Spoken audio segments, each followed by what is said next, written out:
Bom dia, crente! Começamos nossa terça-feira. Bem-vindos às nossas manhãs de sabedoria. Estamos aqui porque a vida do crente não é fácil. E nós estamos na semana O Recomeço de Deus, ou antes do próximo nível. Durante essa semana nós vamos falar como Deus ele trabalha nos recomeços, ou quando ele quer te levar para um outro nível, seja uma maturidade espiritual, seja uma maturidade emocional, seja uma nova fase na sua carreira, no seu matrimônio. Eu não sei por que você está aqui, mas nós temos uma palavra do céu direto para o seu coração. E por que direto do céu? Porque nós estamos falando da palavra de Deus. Foi Deus que escreveu tudo que nós falamos, está aqui no nosso livro de regra, fé e prática. Nós estamos falando essa semana sobre o recomeço e sobre mudar de nível. Lembra que no começo do ano eu estava falando que esse seria o ano da mudança? Quando Deus ele quer nos mudar de nível, quando Deus nos quer levar para algo grande, ele trabalha de algumas formas. Ontem nós vimos que Ruth e Noemi sofreram uma tragédia muito grande. Se você não assistiu ontem, assiste o vídeo de ontem para você entender hoje. Ruth e Noemi sofreram uma tragédia muito grande. Às vezes Deus vai permitir uma tragédia na sua vida, uma fase ruim, dias difíceis. Não é um dia difícil, são dias, meses difíceis, para ele poder te levar para o próximo nível, para ele te moldar para o que está por vir. Às vezes você acha que é sofrimento, às vezes você olha para Deus, Deus, por que eu tô passando isso? Eu não tô aguentando. Esse dia eu tava passando por uma pressão tão difícil que eu só tava falando assim, Deus, só me dê ombros mais fortes para aguentar. Deus, só me dê ombros mais fortes para aguentar. Eu não tava pedindo para Deus parar o sofrimento, eu não tava pedindo para Deus tirar aquilo de mim, porque eu sabia que aquilo que eu estava passando estava me formando pro meu próximo nível, pro meu próximo dia. Enquanto a gente ficar sofrendo com os nossos problemas, enquanto a gente ficar se lamuriando, lambendo as nossas feridas, a gente não consegue crescer, a gente não consegue enxergar que tudo isso é um plano de Deus para os nossos melhores dias. Você acha que a vontade de Deus era o sofrimento de José lá naquela prisão? Não, mas tudo estava se encaixando no propósito, porque daqui a algum tempo ele se tornar governador do Egito. Por que que Deus deixou Ruth e Noemi passar todas aquelas coisas, perder o seu sogro, perder o seu marido e ter que voltar para uma terra, voltar para um lugar? Na verdade, Noemi voltou, Ruth teve que começar tudo de novo numa terra estranha, numa terra estrangeira, com pessoas diferentes da sua fé, com pessoas diferentes da sua língua, com pessoas diferentes do seu costume, sem conhecer ninguém. Mas Deus tinha um plano. Na sexta-feira nós vamos ver qual foi a conclusão desse plano. E era os melhores dias, era para colocar Ruth na história, era para fazer o nome de Ruth entrar para a linhagem real. Deus ele não tem planos de mal para você. Ele permite o sofrimento porque ele quer nos amadurecer, porque ele quer que a gente cresça, ele quer que a gente seja melhor, que a gente seja lapidado por ele. A gente está caminhando rumo à eternidade e Deus, ele quer nos moldar para quando nós chegarmos na eternidade. Não tô falando que a gente tá alcançando a salvação, não, a gente tá melhorando o nosso caráter, porque a Bíblia diz: sede santos, porque eu sou santo. Por isso que nós estamos aqui no Bom Dia Crente, pra gente aprender a ser um embaixador melhor dos céus. Vamos para nossa mensagem de hoje, o que você faz te define. Você precisa entender isso. Vamos ler Ruth 2:1, que diz assim: e tinha Noemi um parente de seu marido, homem valente e poderoso, da família de Elimeleque, e era o seu nome Boaz. E Ruth, a moabita, disse a Noemi: deixe-me ir ao campo e apanharei as espigas atrás daquele em cujos olhos eu achar graça. E ela disse: vai, minha filha. Foi, pois, e chegou e apanhava espigas no campo, os segadores, e caiu-lhe em sorte uma parte do campo de Boaz, que era da família de Elimeleque. E eis que Boaz veio de Belém e disse aos segadores: o Senhor seja convosco. E disseram eles: o Senhor te abençoe. Depois disse Boaz ao seu moço que estava sobre os segadores: de quem é essa moça? E respondeu o moço que estava posto sobre os segadores e disse: essa moça é moabita, que voltou com Noemi de Moabe. Disse-me ela: deixe-me colher as espigas e juntá-las entre as gazelas após os segadores, gavelas, né? Assim ela veio, e desde pela manhã está aqui agora, a não ser um pouco que estava sentada em casa. Em primeiro lugar, eu queria dizer que, voltando um pouquinho no assunto que nós vimos ontem, a Noemi, ela vivia de depois vamos voltar para esse texto aqui. A Noemi, ela vivia de um certo modo, vivia de um certo jeito que ela incomodou a sua sogra, a sua nora. Será que ela importunava a nora dela? Será que ela fazia mal para a nora dela?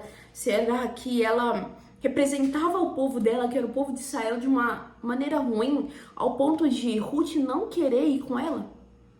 Não, foi ao contrário, né? A fé de Noemi, apesar de estar distante do seu povo, continuava a mesma.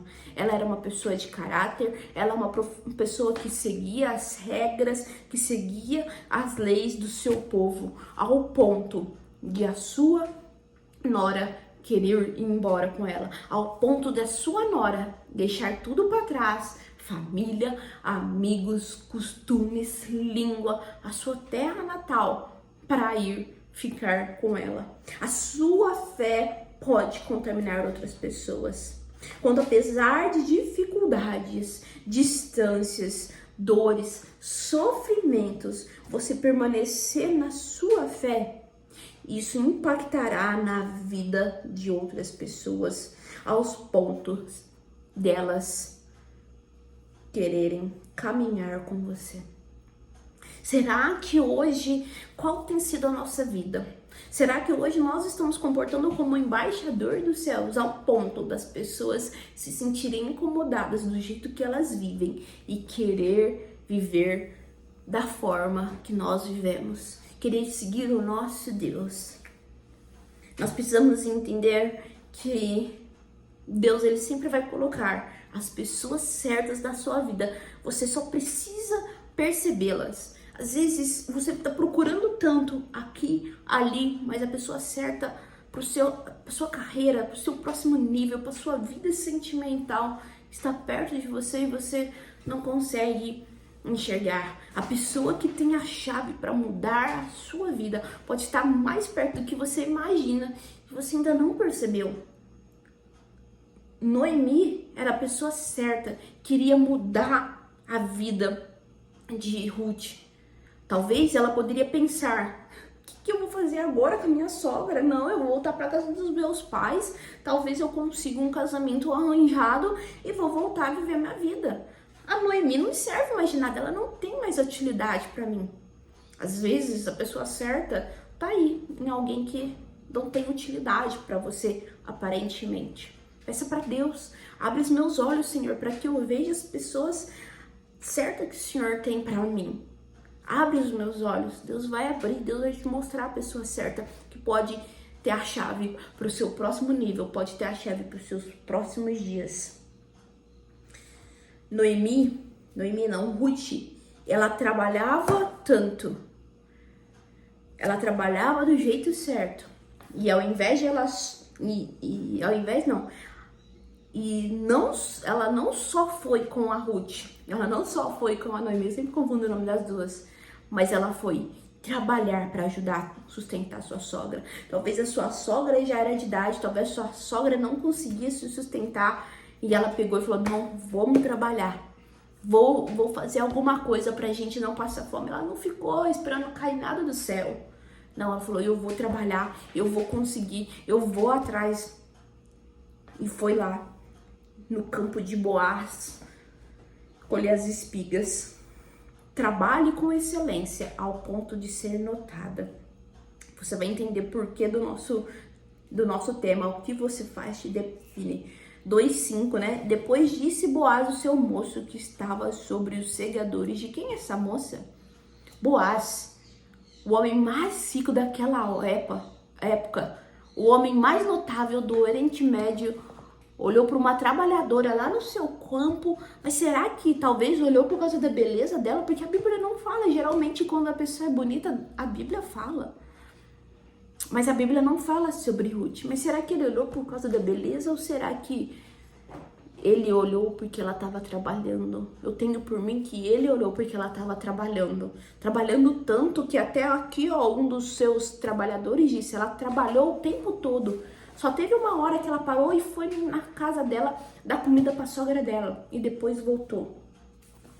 Trabalhar ao ponto de ser percebida. Seja trabalhadora, seja trabalhador, ao ponto de falar em seu nome em rodas estratégicas, em mesas de destaque.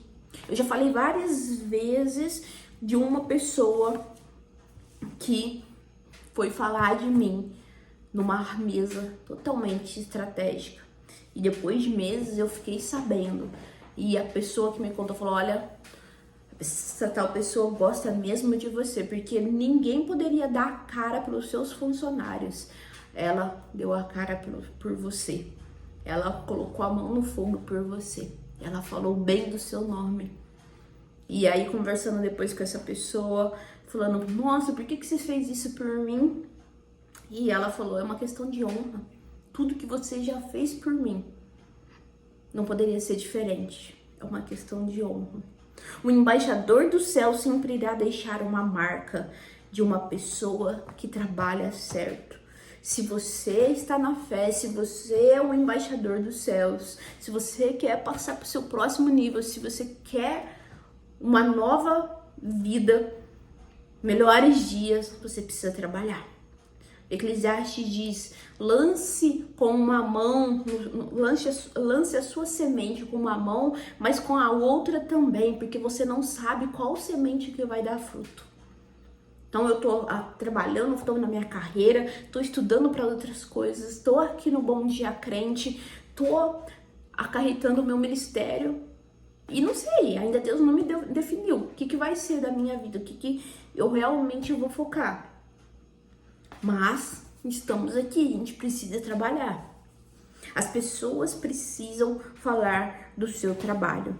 Deus, ele é um trabalhador e se você é filho dele, precisa ser reconhecido pelas características do seu pai. Versículo 2, 7 vai dizer, né? Deixe-me colher as espigas e juntá-las entre as gavelas após os segadores. Assim ela veio desde pela manhã e está aqui até agora. Não dependa dos outros. Se você quer ir para um próximo nível, se você quer um recomeço de Deus, tenha sua fé firmada, trabalhe certo, trabalhe ao ponto das pessoas falarem do seu trabalho. Não dependa dos outros, não se faz de coitadinho, não espere que tudo vai cair do céu. Não dê desculpas. Ela não tinha medo do trabalho. Apesar de ser mulher no Oriente Médio, 3.000 anos atrás, ela foi à luta, ela foi trabalhar. O que você faz te define. Ruth, mesmo sendo judia, sabia que nada caía do céu. E no verso 8, terminando, quando você é boa no que faz, no seu comportamento, as pessoas não vão deixar você ir embora. Então disse Boaz a Ruth, ouves, filha minha, não vás escolher em outro campo, nem tampouco passes daqui, porém aqui ficará com as minhas moças. Ela poderia colher em outro campo, mas Boaz não deixou. Tudo era plano de Deus, mas tudo era por causa do comportamento dela, por causa de que ela trabalhava certo, de que ela trabalhava bem. Quantas vezes eu tive outras oportunidades de sair aonde eu estou e eu conversei com as minhas chefes na época, eu falei, olha, eu tô com essa oportunidade aqui e elas não deixaram eu ir. A gente precisa... Não sou melhor que ninguém, não, gente. Eu não tô falando aqui pra me vangloriar, não. Eu aprendi isso da maneira mais difícil. Mas, a partir do momento que eu entrei onde que eu estou hoje, e já tenho esse lema de vida há alguns anos, eu falo, eu vou fazer tudo pro Senhor, fazer da melhor forma, porque eu quero que o nome de Deus seja honrado. Essa precisa ser nossa atitude. Quando a gente trabalha certo, quando a gente faz mais do que é pedido, quando a gente encanta as pessoas, quando a gente tem um comportamento, o que a gente faz vai nos definir. e vai nos colocar nas mesas estratégicas. Eu te espero amanhã para mais uma aula. Obrigada por assistir até aqui. Deus abençoe o seu dia.